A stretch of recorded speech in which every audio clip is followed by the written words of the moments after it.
नमस्कार। जनमत 2019 में आप सभी का स्वागत है। मैं हूं नीलम शर्मा और हम आप पहुंचे हैं उत्तर प्रदेश की राजधानी लखनऊ और इस समय हम बैठे हैं गोमती नदी के किनारे। आप सब जानते हैं कि उत्तर प्रदेश की सियासत बड़ी दिलचस्प है और अगर हम यूं कहें कि देश में सरकार किसकी बनेगी तो उसकी चाबी तो हमेशा उत्तर प्रदेश के हाथ में ही रहती है। और हो भी क्यों ना 80 सीटें लोकसभा की यहाँ से हैं और अगर पिछली बार का हम देखें सीटों का ये गणित तो भारतीय जनता पार्टी ने बहुत बड़ी संख्या में यहाँ सीटें जीती थी, 71 अपने बल पर जीती थी। लेकिन इस बार मुकाबला और दिलचस्प इसलिए हो गया है क्योंकि सपा और बसपा जो कि एक दूसरे के घुर विरोधी थे दोस्त बन गए हैं और आरएलडी के साथ मिलकर उन्होंने महागठबंधन बनाया है, जबकि कांग्रेस अपनी खोई हुई जमीन को तलाशने की कोशिश उत्तर प्रदेश में कर रही है। तो उत्तर प्रदेश की सियासत के ये विभिन्न रंग क्या कुछ किस प्रकार से मुखर होंगे, क्या कुछ कहेंगे, यही जानने और समझने के लिए हम यहाँ पहुंचे हैं गोमती के किनारे। हमारी इस बातचीत में विभिन्न पार्टियों के नुमाइंदों के साथ साथ उत्तर प्रदेश की जनता जनार्दन भी यहाँ बैठी हुई है, जिनसे हम कोशिश करेंगे कि उनकी मन की बात को जानने की कोशिश करें। आइए सबसे पहले अलग अलग पार्टियों के नुमाइंदों की और हमारे विशिष्ट मेहमानों की आपसे हम मुलाकात कराएं, परिचय कराएं। हमारे साथ यहाँ विद्यासागर सोनकर जी बैठे हुए हैं जो कि भारतीय जनता पार्टी के वरिष्ठ नेता हैं। बहुत बहुत स्वागत है विद्यासागर जी आपका हमारे इस कार्यक्रम में। हमारे साथ कांग्रेस से द्विजेंद्र त्रिपाठी जी यहाँ बैठे हैं, बहुत बहुत स्वागत है त्रिपाठी जी आपका। और हमारे साथ वरिष्ठ पत्रकार नवभारत टाइम्स के रतन मनी लाल जी हमारे साथ यहाँ मौजूद हैं अपने विश्लेषण के लिए। हमारे साथ यहाँ डॉक्टर अनुराग भदौरिया जो कि सपा से आते हैं, सपा के नेता हैं, आपका बहुत बहुत स्वागत है। तो सबसे पहले क्यों ना भारतीय जनता पार्टी का हम रुख करें, उनसे जाने। विद्यासागर जी 2014 में तो कमाल कर दिया था आपने, लेकिन ये 2014 नहीं है, ये 2019 है। कैसे फर्क पाते हैं आप 2014 से 19 में? आपके लिए कितनी परिस्थितियां बदली हैं? हम पिछली बार चुनाव में आए थे तो हमारी सरकार नहीं थी। आज हम इस देश में विकासवाद पर, इस देश में राष्ट्रवाद पर और इस देश में गरीबों के कल्याण के लिए, किसानों की खुशहाली के लिए, नौजवानों को रोजगार के लिए ये सब काम हमने करके पहली बार इस देश के अंदर सीधे सीधे हम कहते थे कि भारतीय जनता पार्टी की सरकार गरीब जनता के द्वार। इसलिए हमें पिछली बार से ज़्यादा हमें सफलता मिलने वाली है। हमारे राष्ट्रीय अध्यक्ष जिस तरह कहते हैं कि अब की पार 74 के पार, इसमें हमें कहीं कोई शंका नहीं है। विद्यासागर जी ओवर कॉन्फिडेंस तो नहीं है आपका? हमें कोई ओवर कॉन्फिडेंस नहीं है, इसलिए कि हम काम के बल पर, हम जनता के बीच में जाने के बीच पर, और हमने काम किया है इस देश के अंदर। अगर आप चर्चा करें तो वास्तव में गरीब आदमी अपने दवा के इलाज के लिए घर से निकलता था तो कर्ज में पैसे लेकर निकलता था और उसकी क्या स्थिति होती थी, खेत बेचने पड़ते थे। आज देश के प्रधानमंत्री जो गरीब आदमी छोटी सी इलाज नहीं करा सकता था, आज चाहे किडनी की बीमारी हो, हार्ट की बीमारी हो, किसी बीमारी के लिए एक परिवार के लिए 5 लाख रुपए की योजना, आयुष्मान भारत की योजना। हम जरा कल्पना करें, जो गरीब आदमी बैंक में जाके अपने पैसे नहीं ले, अपना खाता नहीं खुलवा सकता था, बैंक उसके घर में जाके खाता खुलवाया। हम कल्पना करें, हमारी आप स्वयं महिला हैं, जो हमारी माताएं बहनें, जो महिलाएं एक दिन खाना बनाती थी धुएं में 400 सिगरेट के बराबर धुआं उनके अंदर जाता था। समय से पहले उनको ट्यूबरक्लोसिस होता था, अस्थमा हो जाती थी, अनेक बीमारियां हो जाती थी। आज पूरे देश के अंदर ऐसे 7 करोड़ से ज़्यादा लोगों को उज्ज्वला गैस माध्यम से गैस कनेक्शन देने का काम हमारी सरकार ने किया है। अगर हम चर्चा करें तो वास्तव में देखेंगे चारों तरफ विकास ही विकास, और जो पारदर्शी सरकार, ईमानदारी के साथ और जवाबदेही के साथ। जी, लेकिन विद्यासागर जी ये बताइए कि जब आप उपचुनाव हारे थे उस वक्त कैसे, आपको क्या लगता है, क्या वो परिस्थितियां इस बार आपके सामने नहीं आएंगी? उसके लिए क्या तैयारी आपकी रही है? हमने उपचुनाव हारा, ये सत्य है, लेकिन हमने उपचुनाव हारा दूसरे कारण थे। हम उस समय ये हमारे लिए कोई बहुत मायने नहीं था। आज हम आम चुनाव में हैं, हम पूरी तैयारी के साथ हैं। हम बूथ से लेकर के पूरे तैयारी के साथ, कार्यकर्ता पूरी तन मन से लगा हुआ है और कार्यकर्ता के आधार पर हमारी पार्टी कार्यकर्ता आधारित पार्टी है। हम कैडर बेस्ड लोग हैं। हम कार्यकर्ताओं के बल पर इस देश की सम्मानित जनता ने एक बार फिर से मोदी जी को सरकार बनाने का मौका देने का मन बना रखा है। और हम लोग जब क्षेत्र में जा रहे हैं, जनता की जो आवाज़ है उससे हमको कहीं कोई शंका नहीं लगती कि हमारी सरकार फिर से एक बार मोदी सरकार।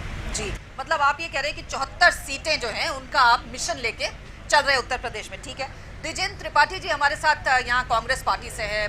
द्विजेंद्र जी, पिछली बार 2 सीटें आपके हाथ लगी थी, इस बार जब महागठबंधन के साथ पार्टियों बातचीत कांग्रेस की चल रही थी, उन्होंने कहा 2 दे सकते हैं हम आपको, तो वो 2 देते या न देते, 2 तो चलिए मान लिया आपके पारंपरिक गढ़ हैं, लेकिन ये बताइए कि 2014 से 2019 जो मैंने इनसे सवाल पूछा, क्या आपको लगता है कांग्रेस पार्टी के लिए परिस्थितियां बदली हैं, और अगर बदली हैं तो किस बल पर?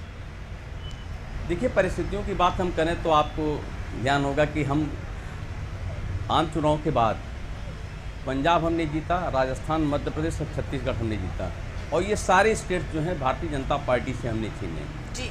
अभी हमारे साथी कह रहे थे कि इस बार जो है 74 पार, हम तो ये कहते हैं इस बार गंगा पार। अच्छा। उन लोगों की के इलाज की बात भारतीय जनता पार्टी कह रही है जिनके पेट में रोटी नहीं है, और अगर रोटी का निवाला छीनने का काम किया है तो भारतीय जनता पार्टी के उन आवारा पशुओं ने किया है कि खेत में लहलहाती फसल को जिस तरह से आवारा पशु चरते चले जा रहे हैं। इतना ही नहीं, अगर गरीबी की बात भारतीय जनता पार्टी करती है तो फिर उन अमीरों की बात क्या करेगी जो अमीर इस देश का पैसा लूट करके इस देश के बाहर चले गए। और इतना ही नहीं, और भी आगे की हम बात करते हैं कि यूपीए शासनकाल के 10 साल में हमने जो है 13 करोड़ लोगों को गरीबी रेखा से ऊपर उठाने का काम किया, और भारतीय जनता पार्टी के शासनकाल में 26 करोड़ लोगों को गरीबी रेखा से पीछे ढकेलने का काम किया।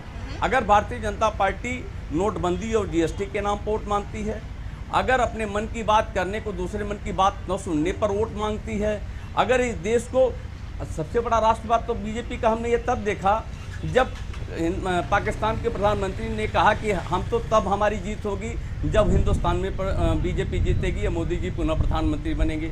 अगर ये भारतीय जनता पार्टी का राष्ट्रवाद है तो इनको मुबारक हो।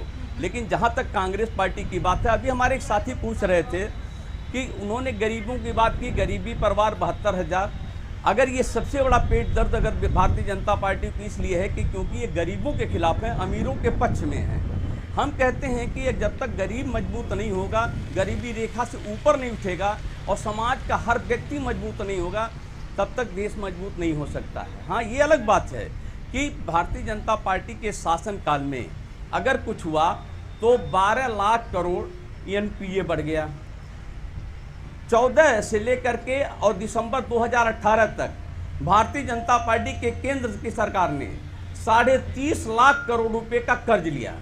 वो किसके हिस्से में जाएगा? हिंदुस्तान के हर आदमी के हिस्से में जाएगा। और उसका मजाक कौन ले रहा है? नीरव मोदी, मेहुल चौकसी, विजय माल्या, तो ये सारे लोग कौन हैं? ये सब लोग मोदी जी के ही दोस्त हैं। अब ये देख लीजिए, अब ये लोकतंत्र की स्थिति यह है कि कुछ लोग जो है लोकतंत्र में लोगों की बात भी सुनना नहीं चाहते हैं।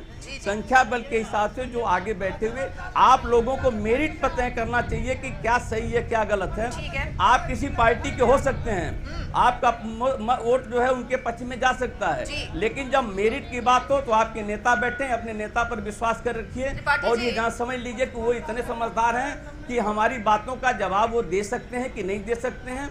अगर वो लगे कि आपके नेता कमजोर हैं तो आप अपनी बात को कहिए, जब आपका नंबर आए तो आपने भारतीय जनता पार्टी की जो भी खामियां थी, सरकार की जो भी खामियां थी, उनको थोड़ा संक्षेप में हमें बताया। लेकिन सवाल ये है, उनकी तो जो भी खामियां थी, लेकिन आप बताइए कि ये अगर जनता इनको वोट नहीं दे रही तो आपको दे रही है, ये आप दावा कैसे कर सकते हैं? क्योंकि एक महागठबंधन भी यहाँ पे बन गया। हमने कहा, देखिए आपने देखा होगा, एक हमारी न्याय योजना है जिसमें हमने कहा है कि गरीबी परिवार 72,000। अगर गरीब के घर में 6,000 रुपये महीने हर परिवार में पहुंचता है और लोग कहते हैं कि ये 3,60,000 करोड़ आएगा कहां से, तो हम बताते हैं कि 5.5 लाख करोड़ मोदी जी ने अमीरों का, उद्योगपतियों का माफ किया। अगर वो उद्योगपतियों का माफ कर सकते हैं 5.5 लाख करोड़, तो हम 3,60,000 करोड़ गरीबों को क्यों नहीं दे सकते हैं? दूसरी बात, हमने कहा किसानों की कर्ज माफी के साथ साथ किसान वहाँ पर जो है कर्ज मुक्ति। अगर ये रास्ता नहीं है कि सिर्फ हम बार बार किसानों के कर्जे माफ करें, किसान कर्ज से मुक्त कैसे हो सकता है, आगे उसको कर्ज लेना न पड़े, इसके लिए हम बेहतर व्यवस्था बनाएं। और दूसरी बात, सबसे बड़ा जो भयावह है इस देश में कि जो नौजवानों के पास रोजगार नहीं है, जो पढ़े लिखे लोग हैं, राहुल जी ने सीधे तौर पर कहा है कि 3 साल तक कोई भी नौजवान, कोई भी छोटा मोटा उद्योगपति उद्योग कर सकता है, कहीं कोई लाल फीताशाही का शिकार नहीं होना पड़ेगा, किसी ऑफिस में जाना नहीं पड़ेगा, और ऋण लेने के लिए कि ठीक है, कैसे त्रिपाठी उद्योग जी। स्थापित करें, बैंकों से आसानी से ऋण उपलब्ध कराए, इसकी हम बताओ, आपने अपने घोषणा पत्र की बातें बता दी। ये घोषणा पत्र तो रखे रह जाते हैं, जनता को फिर पता भी नहीं, जनता बेचारी बड़ी बोली है, भूल भी जाती है। बहरहाल हमारे साथ यहाँ डॉक्टर अनुराग भदौरिया जो कि सपा से आते हैं, ये बताइए कि अब जबकि महागठबंधन उत्तर प्रदेश में इस समय बन गया है, जिसमें सपा, बसपा और आरएलडी, बहुत बार लोग ये कह रहे हैं कि ठीक है साहब, आपने नेताओं ने आपस में दोस्ती वोस्ती जो भी करना था कर लिया, लेकिन जो आपका कार्यकर्ता है, जो आपकी जनता है, जो आपको इतने सालों से बिल्कुल टक्कर देने के मूड में देख रही है, अचानक गले मिलते हुए देख रही है, उनके पच नहीं रहा। आप बताइए ये जो महागठबंधन है, क्या आपको लगता है कि ये तीर आपका मौके पे लगने वाला है, या ये फिसल भी सकता है, अपनी जगह से दर हो जाएगा? ये बात आप नहीं कह रही है, भारतीय जनता पार्टी वाले कह रहे हैं, क्योंकि वो 38 पार्टियों का गठबंधन बना के हमारी 3 पार्टियों से कंपेयर करते हैं। हमारी तो 3 पार्टियों का गठबंधन है, उनका 38 पार्टियों के साथ है। आपको याद होगा कि मोदी जी जब 2014 में बनारस में नॉमिनेशन करने गए थे, अकेले गए थे। इस बार डरे सहमे हुए शेर अपने आप को बताते थे, 38 दलों को साथ लेके गए थे नॉमिनेशन करने के लिए। ये डर उनको सता रहा है कि उनकी हालत ये हो गई है, अब इस पोजीशन पे पहुंच गए हैं कि उनको डर सताने लगा है कि अब हम हारने वाले। क्यों? 5 साल में उन्होंने ऐसा कोई काम नहीं किया। हम तो चिल्ला चिल्ला के बताते हैं कि हमारे पास काम है, और काम ये है कि जहां आप बैठे हो, ये भी समाजवादियों की देन है, तभी आप इतना अच्छा अपना इंटरव्यू कंडक्ट कर पा रहे हो। ये जो मेरिन ड्राइव है जहाँ पे आनंद ले रही है जनता, ये समाजवादियों की देन है। और आप जब आते हो, जब आप दूसरा अगर कंडक्ट करने जाओगे तो आप घंटा कर जाओगे, वो भी समाजवादी की देन है। मतलब आप ये कह रहे हैं कि हम दोनों में बहुत एकरूपता है, बिल्कुल है, और भीतर उसका तक नतीजा आपको 23 मई को मिल जाएगा, जब भारतीय जनता पार्टी और इनके बाबा मुख्यमंत्री घूमते नजर आएंगे रोडों पे कि हमें कुछ दे दो, क्योंकि इनके पास 5 सीटों से ज्यादा नहीं आने वाली। हमने ये एक सवाल सबसे पूछा कि 2014 और 19 में क्या फर्क है। आप ये बताइए कि किस आधार पर और किस बल पर आप ये कहते हैं कि जो भी आपने गठबंधन किया है वो कामयाब होने वाला है, और कौन से ऐसे मुद्दे हैं जिनको लेकर आप दोनों एक साथ आए और जनता से वोट मांगे? देखो, भारतीय जनता पार्टी लड़ रही है सत्ता की लड़ाई। उसे सत्ता चाहिए, किसी कीमत पे चाहिए। आपको क्या चाहिए? हमें चाहिए सामाजिक न्याय, जिसके लिए हम लड़ रहे हैं। हमने तो बोला, सत्ता में आके ही होगा मैं ना। बोल रहा हूँ ना, हमने बोला कि हम विकास की बात करेंगे, जाति धर्म की बात नहीं करेंगे। वो जाति धर्म के अलावा कोई मन से कोई दूसरी बात कहते नहीं है। और हमसे जब बात की जाती है, ये वो लोग हैं जो कश्मीर की बात तो करेंगे, 370 हटाने की बात करेंगे, लेकिन पीडीपी के साथ जाके सरकार बना लेंगे और कहेंगे नहीं समझौता कर लो, हम 370 नहीं हटा रहे जब तक हमें सत्ता मेरी कश्मीर में चलेगी। कश्मीर में गठबंधन करेंगे, केरला में जाके वहां गठबंधन करेंगे, त्रिपुरा में IFT के साथ गठबंधन करेंगे। ये वो लोग हैं जो नीतीश कुमार इनके DNA की बात किया करते थे, उनसे गठबंधन करेंगे। शिवसेना इनको चोर बोलती थी, उनके साथ गठबंधन करेंगे, क्योंकि उनको सत्ता चाहिए। हम ऐसे के साथ गठबंधन नहीं करते। हमने सामाजिक न्याय की लड़ाई लड़ने का तय कर लिया है। हम अपने कामों पे लड़ रहे हैं। मंच पे खड़े होकर चिल्ला चिल्ला के बोलते हैं कि समाजवादी पेंशन किसने दी है, 1090 किसने दिया, 108 एम्बुलेंस किसने दिया, समाजवादी बेरोजगार भत्ता किसने दिया, एक्सप्रेस वे किसने बनाया, समाज को ये हम कह रहे हमारे 52 डिस्ट्रिक्ट है, उनको 4 लाइन से किसने जोड़ा, और सबसे बड़ी बात, लैपटॉप किसने दिया। ये तो इनके तो बाबा मुख्यमंत्री ऐसे हैं जो कहते हैं हनुमान चालीसा पढ़ो तो बंदर भाग जाएगा, और भगवान की जात बताते हैं। आप लोग शांत रहिए प्लीज। तो इनके कैसे कार्यकर्ता है, नेता बोलेगा उसमें विश्वास नहीं है, वहाँ से डायरेक्शन दे रहे हैं। सोचो कितना हार चुके हैं ये अपने, हमारे लोग नहीं बोलेंगे, और ये नेता पे यकीन रहने के मतलब कार्यकर्ता भी इनका साथ छोड़ चुका है। ठीक है, आप समझ लीजिए। समझ गए। प्लीज आराम से बात करेंगे हम लोग, यहाँ कोई लड़ाई झगड़ा नहीं हो रहा है। प्लीज हेलो, बस भाई साहब, बस आएंगे भाई साहब, क्यों इतना जोर लगा रहे हैं? अरे प्लीज, अच्छा बस हो गया। ये देखिए, ये कोई पब्लिक रैली नहीं हो रही, यहाँ पे प्रोग्राम हो रहा है। प्लीज मेंटेन डेकोरम ना, ये कोई पब्लिक रैली थोड़ी कर रहे हैं ये लोग, हमारे प्रोग्राम में आए। आपकी कोई आवाज जा नहीं रही, माइक आपके पास में है नहीं, क्यों? अब आपके पास में आऊंगी, आप जरूर अपनी बात को रखें, अभी इनको खत्म करें। Okay please, it's a request. अच्छा, हमारे साथ रतन मनी लाल जी, वरिष्ठ पत्रकार। रतन मनी जी, आप किस प्रकार से देखते हैं उत्तर प्रदेश की सियासत जो है बड़ी दिलचस्प हो गई इस बार, जब से ये महागठबंधन अस्तित्व में आया है। एक तरफ कांग्रेस लगी हुई है, दूसरी तरफ भारतीय जनता पार्टी कह रही है 74 का मिशन लेके वो चल रही है। किस प्रकार से आप इस पूरी सियासी तस्वीर को नजर आ रही है आपको? 14 के नतीजे पहले तो एक बदलाव की जो इच्छा थी उसका परिणाम था वो, जिसकी वजह से भारतीय जनता पार्टी को इतनी बड़ी जीत मिली। और दूसरा जो फैक्टर था वो ये कि उस समय 3 से भी ज़्यादा दल चुनाव में थे और उन सबके एकजुट ना होने की वजह से जो लोगों के बट जाने का फ़ायदा था वो भी भारतीय जनता पार्टी को मिला। और तीसरा फैक्टर ये था कि नरेंद्र मोदी के तौर पे एक विकल्प के तौर पे एक बड़े मजबूत नेता को पेश करके और देश को एक नई दिशा दिखाने की कोशिश में भारतीय जनता पार्टी सफल रही। अब ये चारों फैक्टर्स को अगर हम 2019 पे उतारें तो हम देखेंगे कि इस बार नरेंद्र मोदी ऑलरेडी 5 साल तक प्रधानमंत्री रह चुके हैं, तो अब उनको एक नए नेता के तौर पे पेश करने का कोई मतलब नहीं। दूसरा, जो 2 बड़े दल उत्तर प्रदेश में अलग अलग चुनाव लड़ रहे थे वो एक हो गए हैं, इसलिए उनके मतों का जो बिखराव पिछली बार हुआ था वो नहीं होगा। और तीसरा ये कि देश को एक नई दिशा में ले जाने की कोशिश भारतीय जनता पार्टी अगर ये दावा करती है कि उन्होंने शुरू कर दी थी 5 साल पहले, तो वो उसको पूरा करने के लिए 5 साल मांग रहे हैं, ना कि कोई नई दिशा दिखाने के लिए। 2014 के नतीजों को दोहरा पाना तो बहुत ज़्यादा मुझे संभव नहीं लगता, लेकिन फिर भी चूँकि केवल 2 दल एक साथ आए हैं और कांग्रेस के रूप में एक तीसरा मजबूत विपक्षी दल अपने आप को फिर से स्थापित करने की कोशिश में है, तो मुझे लगता है कि भारतीय जनता पार्टी के सामने बजाय 3 या 4 चुनौतियों के इस समय 2 बड़ी चुनौतियां बिल्कुल सामने दिखती हैं, एक गठबंधन के तौर पे और एक कांग्रेस के तौर पे।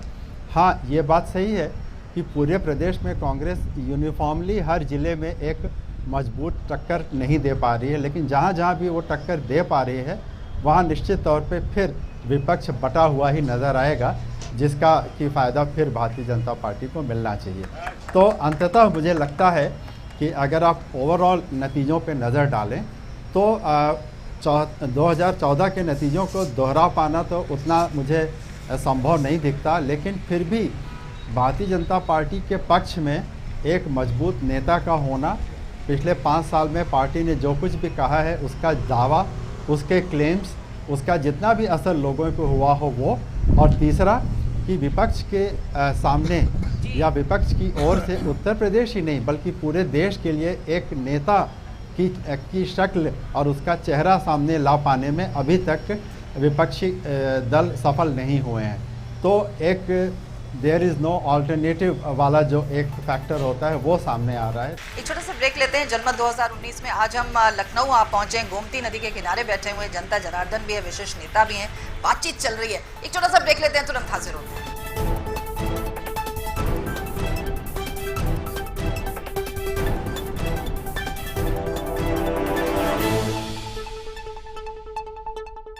अभी नोटबंदी से संभलने की कोशिश ही कर रहा था कि जीएसटी के जाल में फंस गया।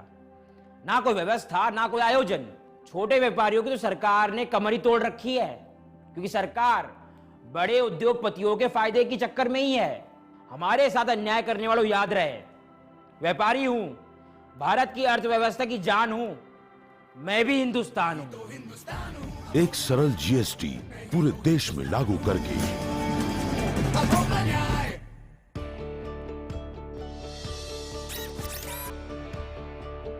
आपकी यात्रा के दौरान आपकी कार का इंजन जूझता है गर्मी से, स्लज से और घिसाव से। हराइए गर्मी को, स्लज को और घिसाव को सुरक्षा की ढाल से। Servo Futura G+ synthetic engine oil, आपके कार इंजन की सुरक्षा ढाल, जो दे ईंधन में 2% की बचत भी। Servo Futura G+ Indian oil की पेशकश। पक्की होगी बुनियादें तो हंसे हिंदुस्तान होगा। पहले करो शुरुआत करो, करो तो पक्की बात करो। पहले करो शुरुआत करो, करो तो पक्की। वंडर सीमेंट, एक परफेक्ट शुरुआत। सर, सारे गांव ने किए दरवाजे बंद, मुझ वाला नथुलाल रह गया मंदिर। नथुलाल के तनिक समझावा, शौचालय का रास्ता दिखावा, रास्ता दिखावा, रास्ता दिखावा।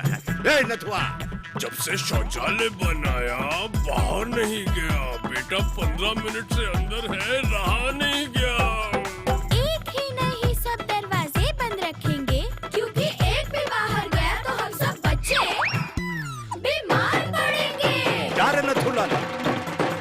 दरवाजा बंद रखेगा हर कोई, हर रोज हमेशा। भारत के घर घर में शौचालय खुला, अब खुले में जाना बंद, रखो दरवाजा बंद। और याद रहे, शौचालय का इस्तेमाल और देख रेख हर कोई, हर रोज, हमेशा।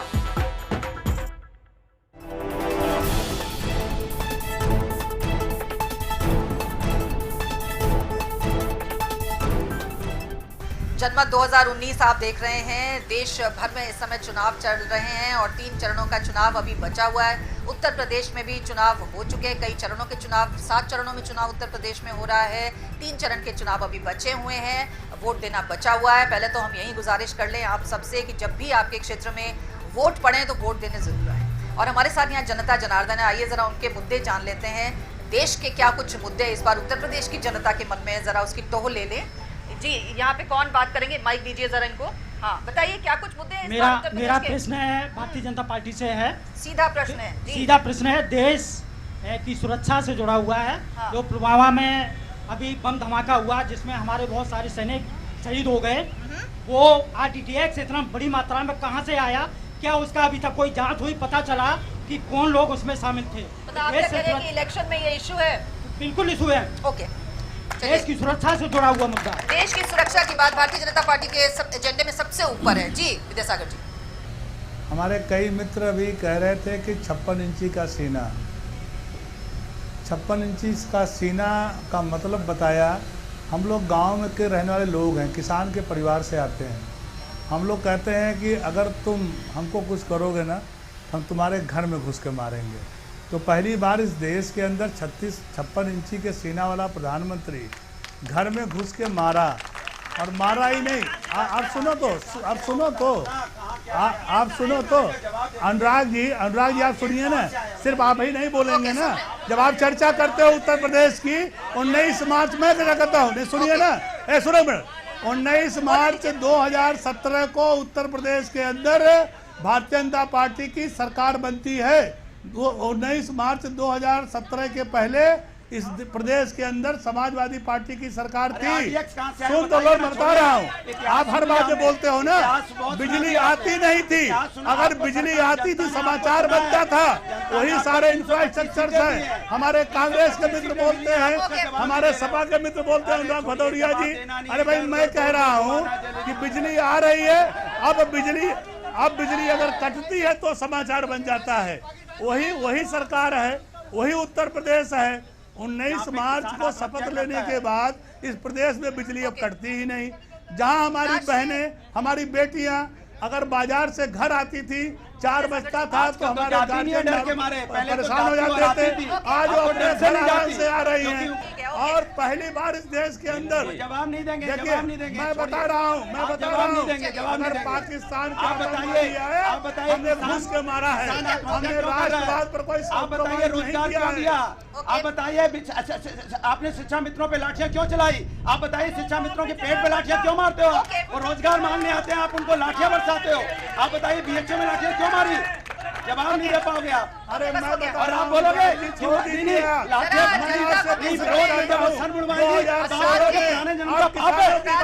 आपकी जिम्मेदारी में पाप बताओगे उनको। जवाब नहीं देते। अरे आप सोचो ना, आज 1905। अरे जरा जनता की आवाज को भी सुन लीजिए। बैठिए आप प्लीज। ये गुंडों की फौज नहीं है। अरे हम गुंडों को या तो ऊपर पहुंचाएंगे या जेल के अंदर या प्रदेश के बाहर। आप निर्दोषों को ठोकोगे, इसलिए विधायक ठोक रहा था, संसद विधायक को। यही ठोको नहीं था, यही ठोको नहीं था। यही SSP के घर में घुस गए थे आप, सहारनपुर के SSP के घर में घुस गए थे आप SSP का सम्मान नहीं कर सकते। आप ये तो देखिए, ये आपका पॉलिटिकल भाई, जब ये डिस्टर्ब करेंगे और जब बीच में हस्तक्षेप करेंगे, बीच में प्रोग्राम की मर्यादा का तो ध्यान रखिए।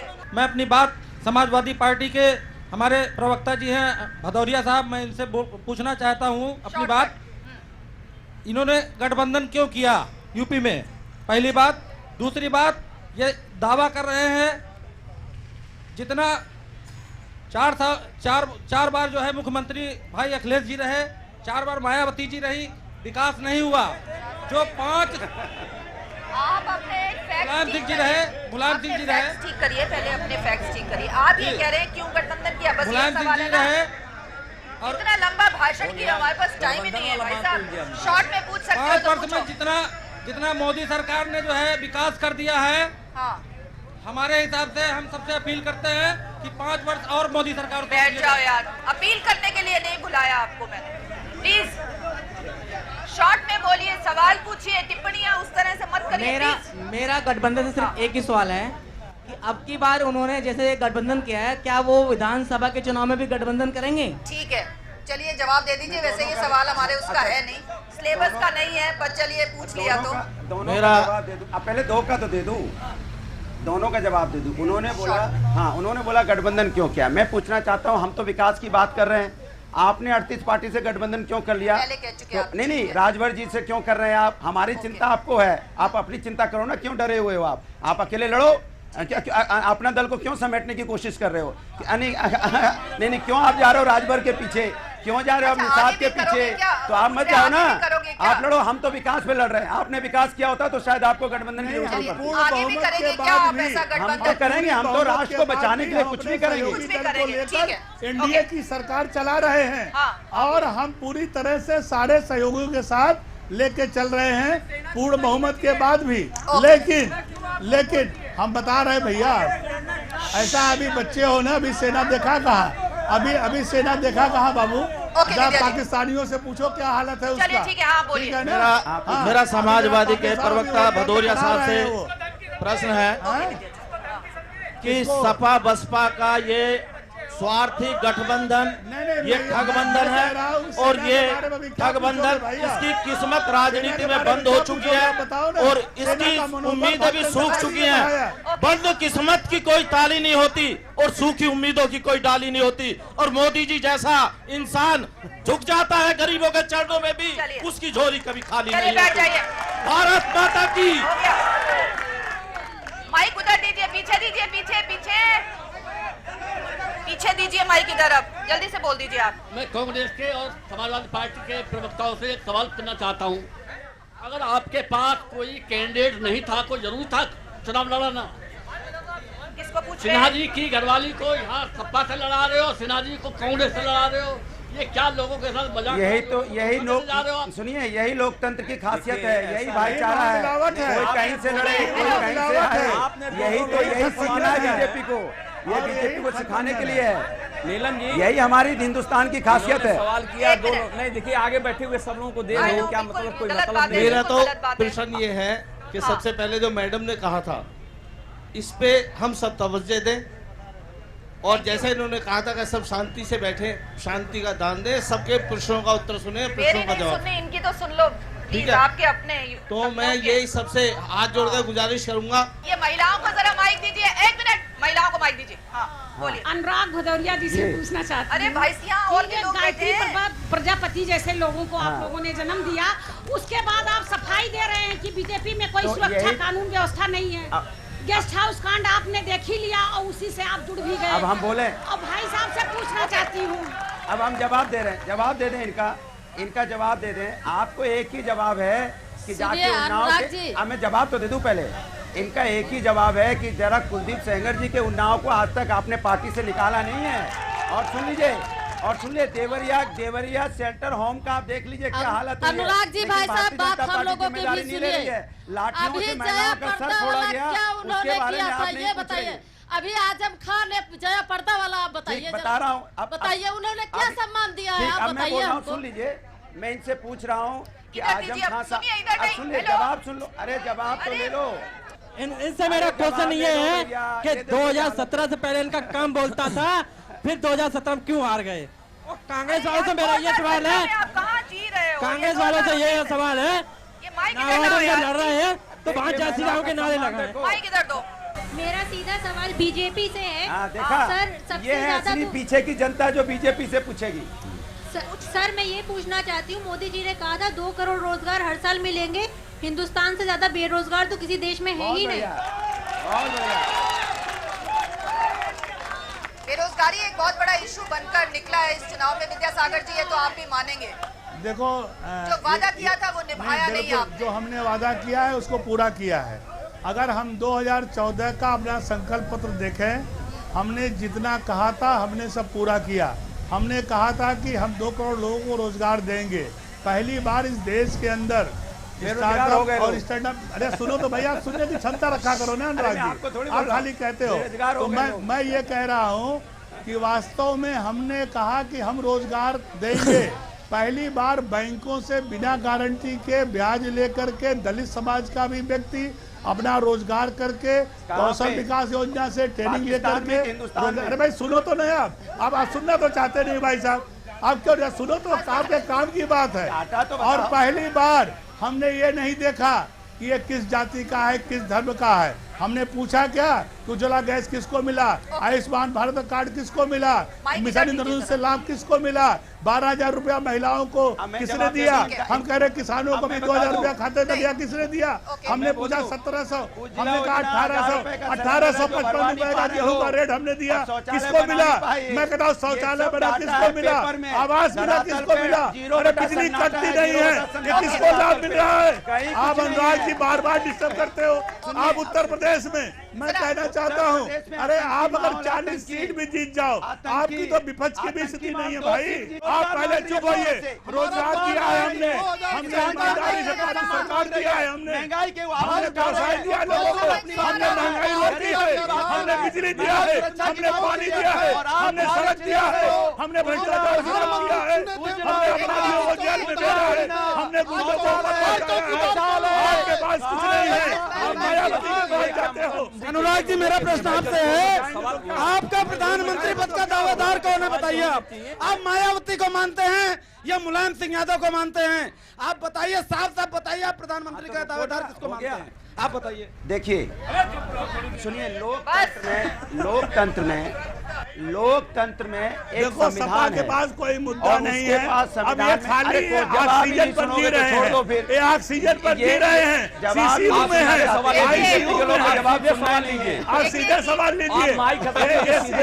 हाँ जी बताइए, यूपी की जनता के क्या कुछ मुद्दे हैं इस बार, जरा ठोस कोई बातचीत करें। मूल समस्या जो हम लोग की जनसंख्या पे है, वो बड़े से बड़े नेता रही कोई नहीं बोलता। अच्छा। और ये विस्फोटक जनसंख्या कहाँ तक चली जाएगी। मैं तो ये सोच रहा हूँ कि आने वाले दिनों में विदेश के लोग हम लोग को मना कर देंगे कि भाई साहब पढ़ लिख के हमारे यहाँ मत आओ, हमारे यहाँ जगह नहीं है।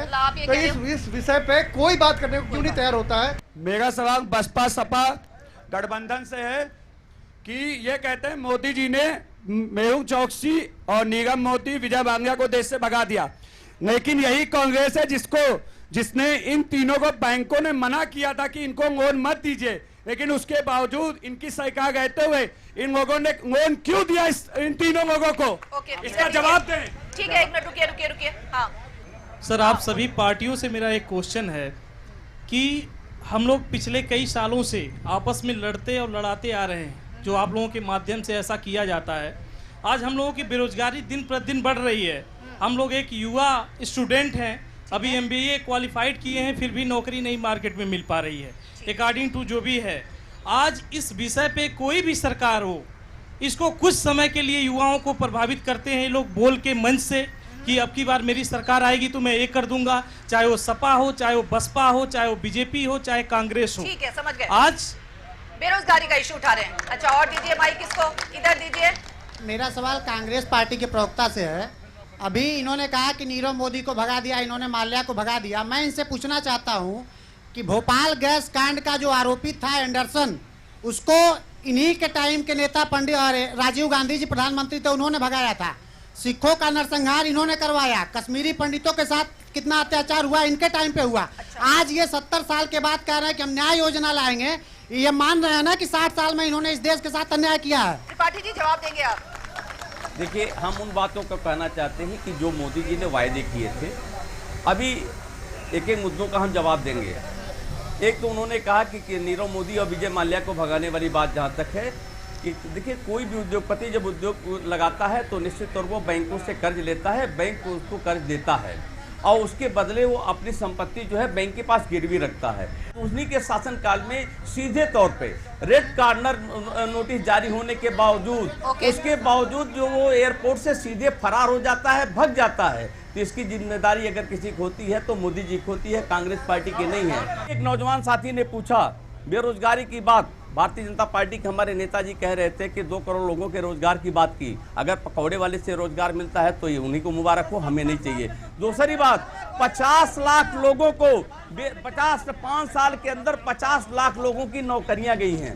50 लाख लोगों को, हर चाइना देख लीजिए कि हर 24 घंटे में 50,000 लोगों को नौकरी देता है चाइना, और हर 24 घंटे में 400 लोगों को नौकरी हमारे हिंदुस्तान में मिलता है। आप सोच लीजिए कि हमारा हिंदुस्तान कहाँ जाएगा। आबादी की बात आपने कही, बहुत अच्छी बात कही। जब तक हम आबादी पर नियंत्रण नहीं करेंगे ये देश कभी तरक्की नहीं करेगा। सबकी जिम्मेदारी है, चाहे पक्ष हो या विपक्ष हो, ये सबकी जिम्मेदारी है कि जनसंख्या नियंत्रित होना चाहिए। जी, कांग्रेस के से प्रवक्ता से सवाल है कि जो अभी तक ये बार बार कह रहे थे कि जो पैसे लेके भाग गए, पैसे लेके भाग गए, तो ये बताएं कि आजादी के बाद से 2008 तक मात्र बैंकों ने जो सरकारी ऋण लोन दिए थे वो 18 लाख करोड़ दिए थे, लेकिन इन्होंने 2008 से और 2014 के बीच यानी 6 सालों में 52 लाख करोड़, यानी 18 लाख कहाँ और 52 लाख करोड़ इन्होंने जो लोन दिए, और सारे ऐसे लोगों को लोन दिए जिन्होंने जो डिफाल्टर थे उन लोगों को लोन दिया था। इसके बारे में बताइए ज्ञान नहीं दिया था आपके पास, इसका कोई आंकड़ा हो, एक नाम बता दीजिए। तो इस तरह के सवालों का, काल्पनिक सवालों का कोई जवाब नहीं होता है। मेरा क्वेश्चन बीजेपी से है, 2014 में जिन मुद्दों को लेके आए थे देश में, चाहे वो भगवान श्री राम का हो, चाहे गंगा माँ की सफाई का, किन मुद्दों पे 2014 का मैनिफेस्टो देख के ये बताए कौन सा काम किए? मेरा क्वेश्चन कांग्रेस सपा सभी से है, बस इतना सा पूछना चाहती हूँ। लोग कहते हैं मोदी जी ने कुछ नहीं किया, ये बताएं उन्होंने क्या नहीं किया, ये बताएं खाली बस। आप मुझे ये बताइए, उत्तर प्रदेश की राजनीति जो है वो देश की सियासत की गति को प्रभावित करती है, ठीक है? एकदम प्रभावित करती है। बड़ी जिम्मेदारी है उत्तर प्रदेश की जनता पे। उत्तर प्रदेश के ऊपर बहुत, प्रदेश की जनता के मन में ऐसा कौन सा विषय है जो वो चाहती है सेटल होना चाहिए और वो चाहती है कि आने वाली सरकार उसे सेटल करे? आप बताइए मुझे। नहीं, देखिए, उत्तर प्रदेश पूरे देश का सबसे बड़ा राज्य है और 80 लोकसभा सीट यहाँ से आती हैं। तो ये प्रधानमंत्री को तय करता है। लेकिन मेरा पूछना सपा और बसपा के गठबंधन के दोनों लोगों से है कि आप 80 के 80 सीट भी जीत करके आप सरकार नहीं बना सकते बिना कांग्रेस के सहयोग के। तो मायावती जी ने ये कह दिया है कि ये हम मजबूत नहीं मजबूर सरकार चाहते हैं। तो क्या मजबूर सरकार देश के और प्रदेश के बढ़ोतरी के लिए मजबूती से काम कर सकती है? ये तो बैसाखी की बात हो गई, वो जब पहले भी सरकारें गिर चुकी हैं, कांग्रेस गिरा चुकी है। अच्छा, एक सेंटेंस। हाँ बिल्कुल, देखिए इन्होंने बोला कि मजबूर सरकार चाहिए कि मजबूत, हमें मजबूत सरकार चाहिए। 38 पार्टियों के गठबंधन की सरकार नहीं चाहिए कि शिवसेना कल लेके भागेगी, कल टीडीपी लेके भाग जाए, कल जेडीयू लेके भाग जाए, परसों पीडीपी लेके भाग जाए, परसों पासवान जी लेके भाग जाए। तो हम मजबूत सरकार देंगे। कौन होगा आपका प्रधानमंत्री? हमारा प्रधानमंत्री, सुन लीजिए, लोकतंत्र में हमें लोकतंत्र पे और संविधान पे यकीन है। लोकतंत्र में जो सदस्य चुन के जाते हैं पार्लियामेंट के अंदर में, उनकी मीटिंग होगी और जिसको नेता चुन लेंगे देश का प्रधानमंत्री होगा। मैं भाजपा के प्रवक्ता से सवाल पूछना चाहता हूँ। 2014 में मोदी जी आए थे, बोलते थे युवाओं के दम पे मोदी जी आए थे। आज 5 साल बाद हर भारतीय में युवा लाठी खाता है। क्या इसीलिए वोट दिया था मोदी जी को?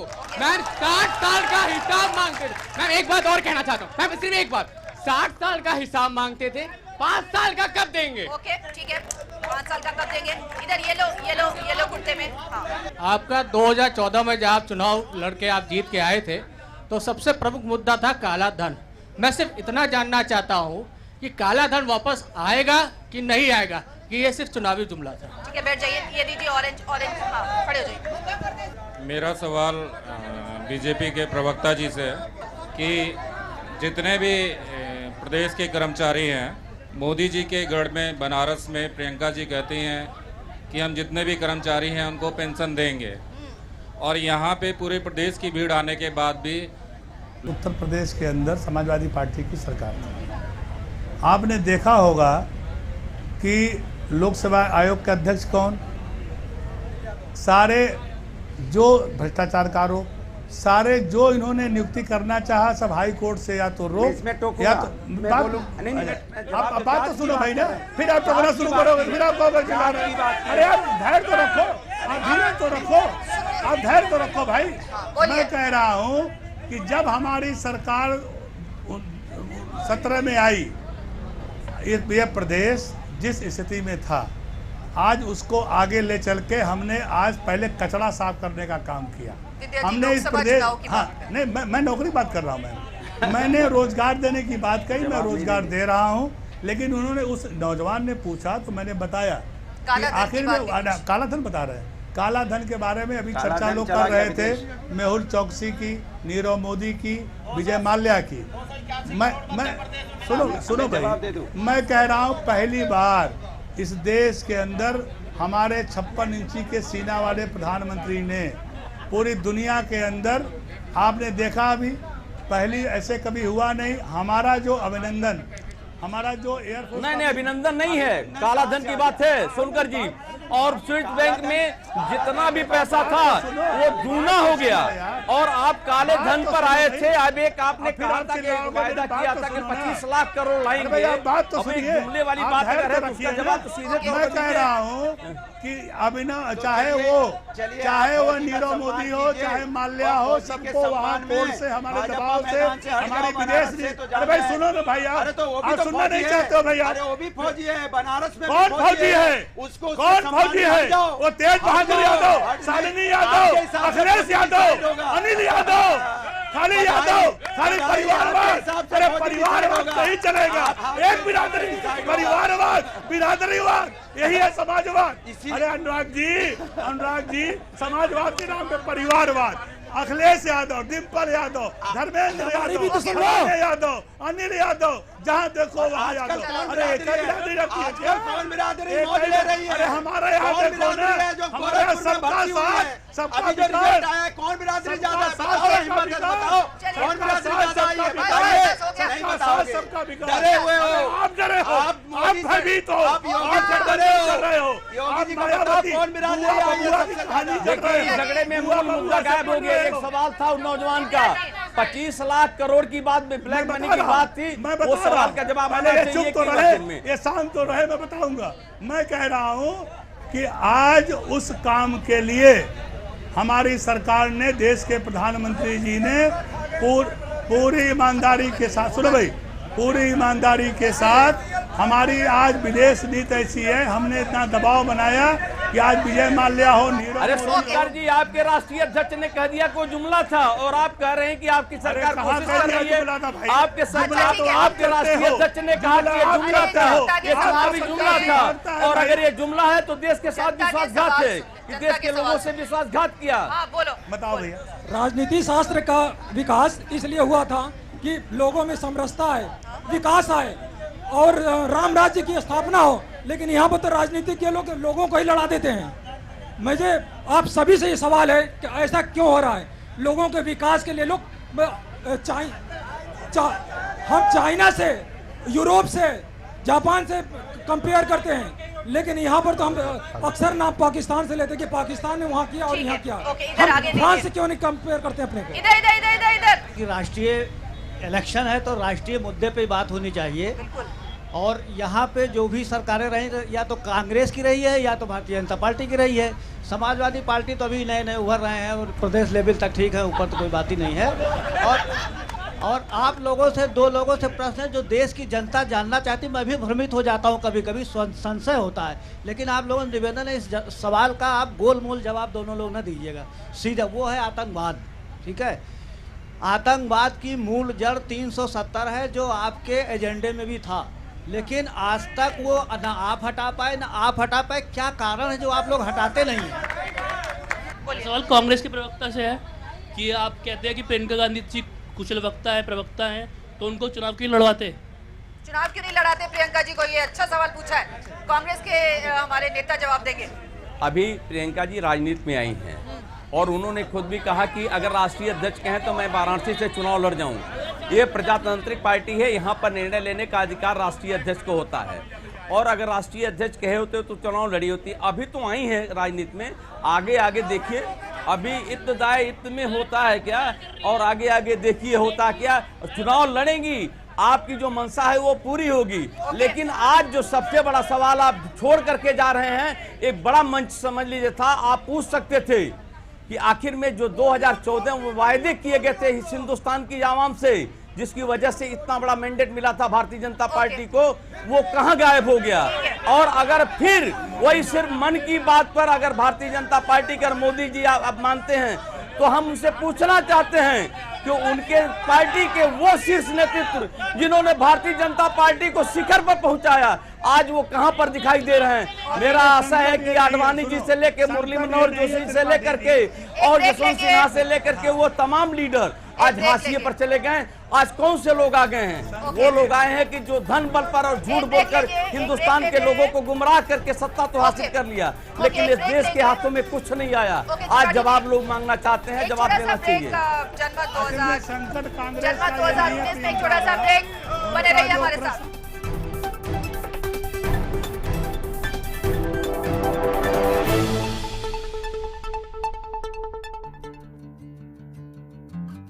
अब धोखा नहीं खाएंगे, कांग्रेस सरकार लाएंगे। न्याय हो, उन्नति हो, न्याय हो, प्रगति हो, न्याय, किसान पाए, हर नौजवान पाए, रोजगार लाए, मिटा दे नफरत, न्याय, प्यार लाए। अन्याय मिटाने के लिए उठा मैं एक तूफान हूँ। मैं ही तो हिंदुस्तान हूँ, अब होगा न्याय। मैं ही तो हिंदुस्तान हूँ, अब होगा न्याय।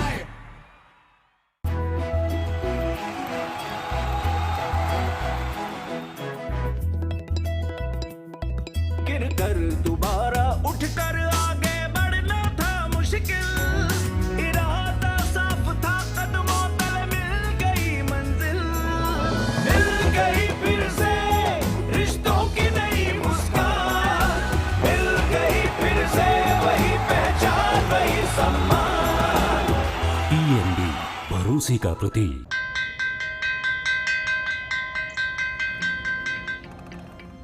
पहला अक्षर रट लो तो वह से एक विद्वान होगा।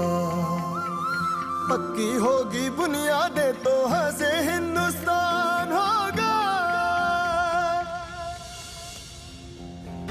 पहले करो शुरुआत करो, करो तो पक्की बात करो। वंडर सीमेंट, एक परफेक्ट शुरुआत।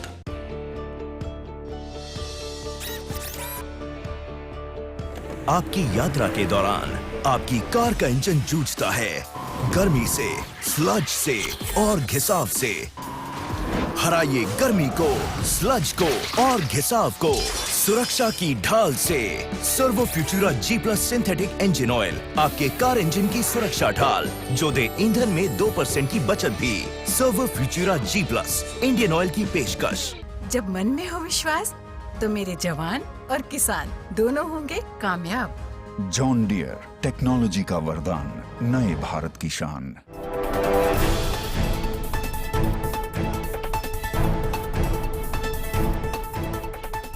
एक बार फिर से आपका स्वागत है। आप देख रहे हैं जनमत 2019। इस समय हम उत्तर प्रदेश की राजधानी लखनऊ में हैं और जैसे कि आपने देखा, सियासत इस समय बहुत गर्म हो चली है और हम देख रहे हैं कि उस गर्मा गर्मी में कई बार बातें भी स्पष्ट तौर पर सुनाई नहीं दे पा रही हैं। फिर भी कोशिश करेंगे इस आखिरी सेगमेंट में, जबकि हम फाइनल कमेंट्स ले रहे हैं, आपको सबकी बात सुनाई पड़े। सबसे पहले हम यहाँ डॉक्टर अनुराग से फाइनल कमेंट्स लेंगे। जनता कह रही है कि आपका जो ज़मीन है, जो कर्मस्थली है, वो उत्तर प्रदेश है। देश की राजनीति में आप बहुत नए हैं अभी, क्या आप इस बात को मानते हैं और क्यों आपको जनता 2019 में आपके गठबंधन को वोट करे? 1 मिनट में बताइए। देखिए, ये उत्तर प्रदेश है। इस देश के अंदर में जब भी प्रधानमंत्री बना है तो उत्तर प्रदेश से निकल के गया है। उत्तर प्रदेश हमारा देश में सबसे बड़ा राज्य है। 80 सीटें यहाँ से आती हैं। यह तय करता है कि देश की नीति क्या होगी, राजनीति क्या होगी और प्रधानमंत्री कौन होगा। इस बार गठबंधन डिसाइड करेगा देश का प्रधानमंत्री कौन होगा और गठबंधन ये बात करेगा रोजगारी की, महंगाई की, महिला सुरक्षा की, किसानों की और दलितों की, मजदूरों की, गरीबों की। त्रिपाठी जी, फाइनल कमेंट्स में आप बताइए। कांग्रेस पार्टी एक समय में राज करती थी उत्तर प्रदेश पर, लेकिन आज आप उत्तर प्रदेश में कहीं नजर नहीं आते। क्यों ऐसी आप मानते हैं? कौन सा ऐसे आधार पे आप ये मानते हैं कि जनता को आपको वोट करना चाहिए? इसके बारे में संक्षेप में बताइए। देखिए, हमारा सबसे बड़ा आधार है आम लोग, गरीब लोग, वो लोग जो मजलूम हैं और जिनके हक की लड़ाई कांग्रेस पार्टी लड़ रही है। हम किसानों की लड़ाई लड़ रहे हैं, नौजवानों की लड़ाई लड़ रहे हैं और छोटे व्यापारी जो जीएसटी और नोटबंदी के मार की वजह से उनका जिसकी कमर टूट गई है, हम उनकी बात कर रहे हैं। जो गरीबी रेखा के नीचे हैं, हम उनको गरीबी रेखा से ऊपर लाना चाहते हैं। इसीलिए मनरेगा हमने 150 दिन के लिए किया है और 72,000, खास तौर से वो लोग भूखों न मरें।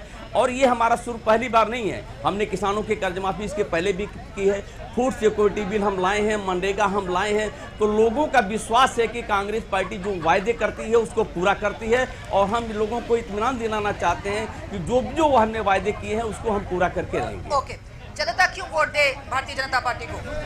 14 से 5 वर्षों तक हमारे देश के यशस्वी प्रधानमंत्री जी ने इस देश की अपेक्षाओं को पूरा किया।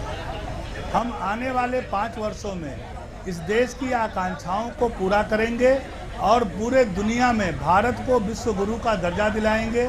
पूरे दुनिया में भारत का स्वाभिमान बढ़ाएंगे और पूरी दुनिया में भारत सबसे आगे खड़ा होगा हर क्षेत्र में। ये हमारा संकल्प है और हमारे देश के प्रधानमंत्री जनता से ऐसा वादा किया। रतन मनी जी, फाइनल कमेंट्स आप पे आते हैं। जिस तरह से हम देख रहे हैं कि राजनीति में जो है वाद विवाद बहुत बढ़ गया है, इस कदर बढ़ गया है कि दूसरे की आवाज को भी सुनने को लोग तैयार नहीं है। कटुता भी बढ़ी है, हम देख रहे हैं कि बिगड़े हुए बोल भी बढ़े हैं। आप किस प्रकार से इस पूरे परिदृश्य को देखते हैं? फाइनल कमेंट्स में बताइए। जिस तरह से राजनीतिक जो विरोध है, वो विरोध राजनीति से हट के वो मैं देखता हूँ कि लोगों के बीच में भी वो विरोध किसी एक दल को लेके या किसी एक दल के विरुद्ध वो काफ़ी गहरा हो गया है। ये एक तरह से तो इस बात का एक संकेत है कि लोग अब राजनीति के पीछे की जो राजनीति होती है उसको भी समझने लगे हैं और मुझे उम्मीद है कि इस समझ की वजह से जो भी नतीजा आएगा उसमें किसी भी तरह का संशय नहीं होगा। और एक तरह से आप कह सकते हैं कि जो हम अक्सर बात करते हैं कि कुछ मिला जुला नतीजा आएगा या ऐसा होगा, मुझे लगता है उसकी संभावना कम है, बल्कि जो भी नतीजे होंगे वो काफ़ी स्पष्ट एक राजनीतिक दिशा देने में हमें हेल्प करेंगे। जी, हमें उम्मीद है और आपकी जो ये पॉजिटिव आउटलुक है, हम सोचते हैं ये जनता में जरूर जाएगी। बहुत बहुत शुक्रिया आप सभी का हमारे साथ इस कार्यक्रम में भाग लेने के लिए। तो जब भी आपके क्षेत्र में वोट पड़ेंगे, हम जानते हैं उत्तर प्रदेश में 6 मई को भी वोट पड़ना है, 12 मई को भी और 19 मई को भी। तो अपने इलाके में जाकर आप वोट जरूर दें ताकि एक सशक्त मजबूत सरकार इस देश को मिले। फिलहाल के लिए इतना ही, नमस्कार।